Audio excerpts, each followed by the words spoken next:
And welcome back to the Murdy Creative Co podcast. I'm your host, Colin Murdy, and today's topic is the embodiment of the transcendent. But first, I want to say thank you to everyone who's supported the company so far. If you haven't got a chance, go check us out on the web at murdycreative.co. That's M-U-R-D-Y creative.co. Or you can check us out on Facebook and Instagram by searching at murdycreative.co to see the best of our product shots. Follow us to keep up to date with our daily photos and be the first one to know about new product launches. You can also use the subscribe button at the bottom of our website to be included in all of our new product announcements. Be sure to check out our laser engraving, personalization options, and exclusive colors on the website, or get a blank one on Amazon Prime. All right, so first and foremost, I want to thank everyone who has been so supportive of the company, and it's been a really, really cool ride all around, and I'm really excited about what's coming next. There's a lot of cool stuff that's coming out, but I was thinking today about doing something a little more ethereal, as it were, to talk a little bit more about some of the bigger pictures and why I got started and how this company has evolved and how my faith in what we're doing has been reinforced over the many, many months that I have done this. And I was thinking about this because I was thinking about Dr. Jordan Peterson, and I have talked about this a little bit in the past, and I kind of wanted to rehash it a little bit because I think it's just good stuff. But one of the things that is interesting about being a human in general is that we can only experience things through our physical being. There's a caveat to that. So I see that that's not entirely true, but it is functionally true. We only experience the world through our perception, our senses, our eyes, our ears, nose, sense, all of the different perceptions that we have. And we can only interpret them in our brain, right? So functionally, we are at the mercy of the capabilities of our body to experience the world. We can, through writing, and obviously that's visual in many ways, we can, through writing and reading, experience things that are beyond our own initial comprehension. We can experience things that are beyond our own experiences that we have in ourselves had. But more importantly, we are limited by our bodies in a good way. Here's where I go with that. There was, Dr. Peterson talked about this in one of his podcasts, and I can't remember which one because he's got hundreds of hours of content at this point, but he talked about how the guy that invented the Roomba, the little self-controlled vacuum, developed artificial intelligence and was one of the first people to successfully implement artificial intelligence in the real world. And part of the reason why was because he built the robot first, and then he wrote the artificial intelligence to make it work. And that's actually a really important factor because up until that point, a lot of the scientists had been working on AI. They'd been working on it inside a computer with no physical bounds, and they couldn't get it to work. They couldn't get it to function in a real way. And it makes sense when you think about that because we as intelligent creatures don't have intelligence that is unbounded. Our intelligence is bounded to our physical being. We can only experience things physically. And one of the interesting things that he brought up was about the dramatization of activities. And I've been thinking about that a lot lately and how, because I was a theater kid, right? I was a theater kid. I did drama with my body all the time. And I've been thinking about how that manifests in our daily lives to this day, the dramas we act out, and how they shift the way we perceive things. Now, an example he used specifically that has actually appealed very well to me was kneeling as in church. I grew up Lutheran, so we didn't kneel as Catholics do, but we do kneel at communion, and the pastors do wear the white robes, and there is a drama that unfolds in the process of the liturgical service, right? The cross, the lighting of candles, all of these things are part of a drama. And I think a lot of the movement in our world today has tried to push away from that drama. We've tried to remove, and this is just one specific example, we've tried to remove the white robes and the kneeling at the communion rail, and all of these pieces have been they've been stripped away from the church specifically, but in a lot of ways they've been stripped away from other activities in our lives. The drama of making coffee in the morning, the drama of making dinner, and by that I mean like making dinner from scratch. And a lot of these dramatized aspects of our lives were inherently vital to our understanding of the transcendent and our experience of the transcendent, because it forced our bodies physically into an activity that wasn't necessary, I guess I should say. But it was necessary for the experience, right? It's hard to describe. I got to see if I can come up with a better way to describe it. But when you're performing something, you feel different. When you're on stage giving a speech with the spotlights on you to an audience, it's different than when you're giving that exact same speech in your bedroom with nothing watching you, right? The act of doing it in a different way, in a different manner, changes the act itself. It changes the meaning of it. And that got me thinking about how that applies to what we do. Because I think a lot of our lives have been stripped of their drama. And I think that's a sad thing. I think it's actually a detrimental thing. I think the drama of doing things provides our lives with more meaning than we realize. The act of cutting up apples with a knife, the act of chopping firewood, the act of shoveling.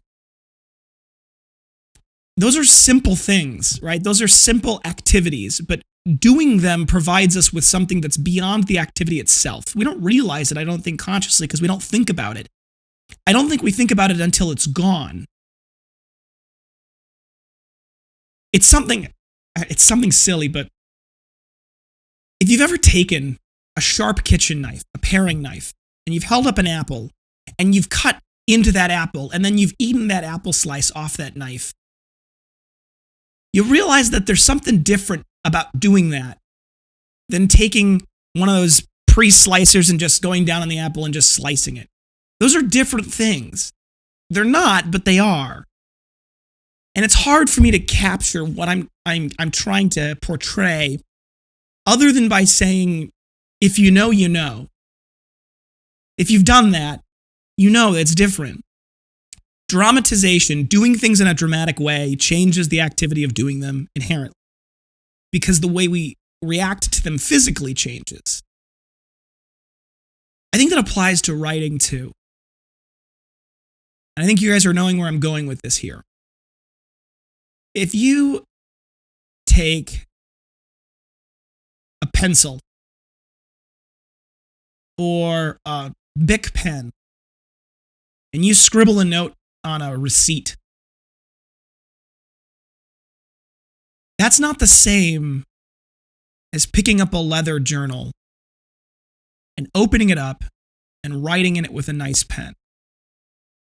Functionally, physically, they are similar. But there's something transcendent that's different. There's something that goes beyond the physical activity that means more.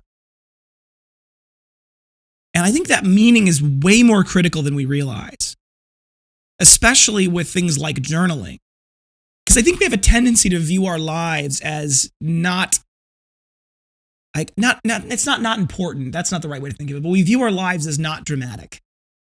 We don't view our lives through the eyes of a play. You know, Shakespeare said, all the world is a stage. And I think he was right. And I think he was more right than anyone wants to realize. And the problem with us being stuck at home for all these months, but I think it's been a lot longer than that, the world has been like this, but the problem with us being stuck at home is we've not been very good about playing the part in the play that we are in. Now, a lot of people have talked about this with the concept of work from home for years, and the idea of how important it is to have an office when you work from home, a space that's separate, because the space itself provides and creates a meaning around the activity within it. And I think we inherently know this. I mean, you think about your bedroom, how critical your bedroom is to your life. We don't think about it consciously often, but when your bedroom's a disaster, it's messy, it's disorganized, it can change a lot of the way you perceive the day. When that space is set aside, it's meaningful. And you can see this in that most of human history, or at least I should clarify, a lot of modern history has had a separation of places. There's a place to eat, there's a place to sleep, there's a place to work, there's a place to play. All of those things have been somewhat separated.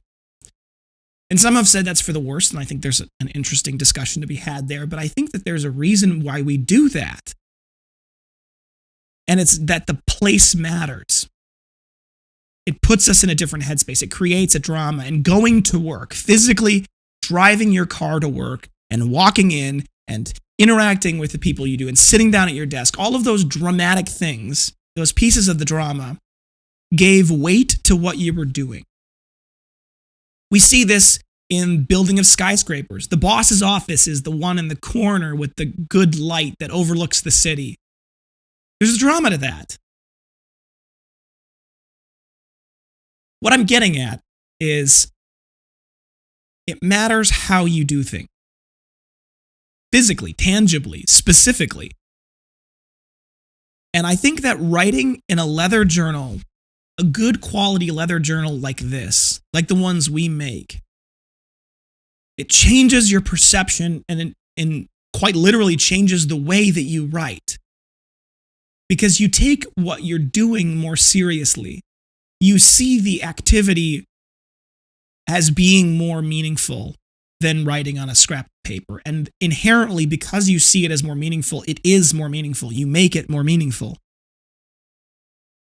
And that's the embodiment of the transcendent. That's you doing something that is bigger than you. It's you doing something that is the form rather than the function, right? It's the thing that, it's the argument of what is reality. What is real? Is it the dog or is it the idea of the dog in your head? Well, that's a very complicated philosophy question that I'm not 100% sure I can cover in any sort of reality right now. But I'm trying to get to the point that what you do matters and how you do it matters as well. And so if you're going to write in a journal, which you should do, I think we all agree that that's a very laudable goal and you should do it because it's good for your health. And there's a lot of evidence to support that. But if you're going to do that, it matters how you do it. And that's why I am proud of what we do here and what we make.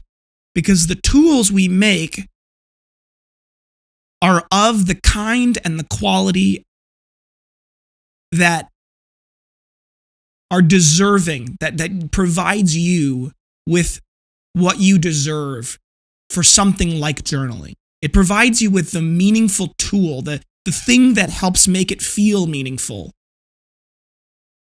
And it brings your writing to a whole new level. And I believe that. I genuinely believe that me writing in my nice quality leather journals has led to the writing that I do being, even in my own perception, more. It's better. It's more than what it was before. And I think there's a lot to that. I think there's a lot that we don't even understand to that. So for those of you who are looking to take your writing to a new level, to take that activity, the drama of your life, the drama of your writing into a new place, maybe we're the right choice. I think so. I wouldn't be doing this if I didn't believe that. All right, folks. Thanks for tuning in today. Be sure to check back in next Tuesday for our next topic. And I'm actually really excited about it. There's something in the works, like I talked about at the beginning, that is who knows if it's going to come to light, but next topic is going to be about that. So don't forget to check that subscribe button below as well as the bell notification to be alerted whenever we launch a new podcast. If you have any questions or concerns about your leather binder, journal, folio, or accessory, please feel free to contact us on the main page of our website at Murdy Creative Co. Or you can contact us via Instagram and Facebook. You can text, email, call, direct message, all the usuals. We'll do our best to get back to you as soon as possible. We do appreciate your patience. If you got a quick question, quick comment, something you want to get addressed right away, give us a call, 414-434-9001. You can also text that number, 414-434-9001. It is helpful if you have, for example, if you made a mistake in your engraving or you made a mistake in your address just recently, you just placed an order and you messed that up. Give us a call right away. That helps us so that we can catch that before we engrave it or before we ship it out. So feel free to do that if you need to get a hold of us right away or if you just got a question. That number is available from 9 a.m. to 5 p.m. Central Time. Obviously, you can leave us a voicemail afterwards. That's Monday through Friday. If we're not in office, we'll do our best to get back to you as soon as we can the next day. If you think we deserve it, a good review can go a long way to help us grow our new community, both a review on the podcast app you're listening on or leaving a nice comment in the YouTube comments, but also a review on the product itself if you've been a purchaser. You can go to murdycreative.co/reviews. There's a button there that if you click it will take you to Facebook where you can leave your review. We use Facebook just as a nice third party because it helps prevent people from thinking that we just make these up. So definitely check that out. We also have those same reviews on the website, so just so people can see them. There's also a button there that if you've ever had a problem with your product or an issue that would cause you to leave a bad review, you can just reach out to us directly. We really stand by what we make. We want to fix it. We want to take care of you. We don't want there to be any circumstance in which you'd leave a bad review, and we stand by that. So, let us have an opportunity to fix it, and we will do our best. The word of mouth is still the best form of advertising. So tell your friends about the company, tell your friends about the product. If you want to get a little something for doing that, go to the top of the web page, click login at the top. All you need to log in is a username, or not a username even, an email and password. That'll create a membership account with us. It's free, it doesn't cost anything. It's all that's required is an email and password. Then if you go to the bottom left-hand corner, there's a rewards button. You click on the rewards button, you can see that you get 5% back on any in-store credit purchase that you make while you're logged in. And if for whatever reason you have a problem, send us a message, we'll get it fixed.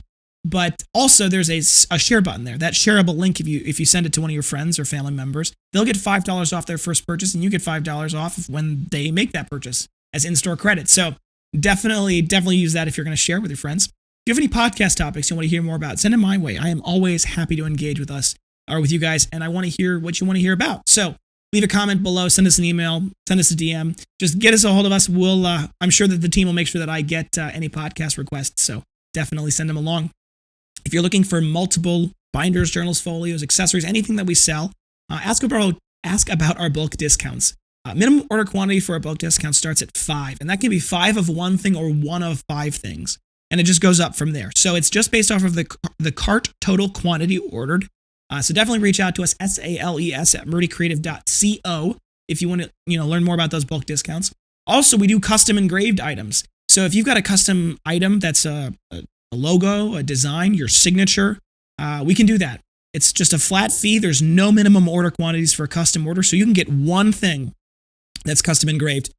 Send that message, with the image to sales, SALES at murdycreative.co with details about what product you're interested in. If you can, tell us anything about where you'd like the engraving located or the size of the engraving, that's helpful. We can create a custom mock-up for you so you can take a look at what it might look like, and a custom order link that you can use to purchase that item specifically. So that's something that we love to be able to offer to you guys, and it really means the world to us to be able to create those custom orders. So definitely reach out. Thank you guys so much for tuning in. Have a great day, and goodbye.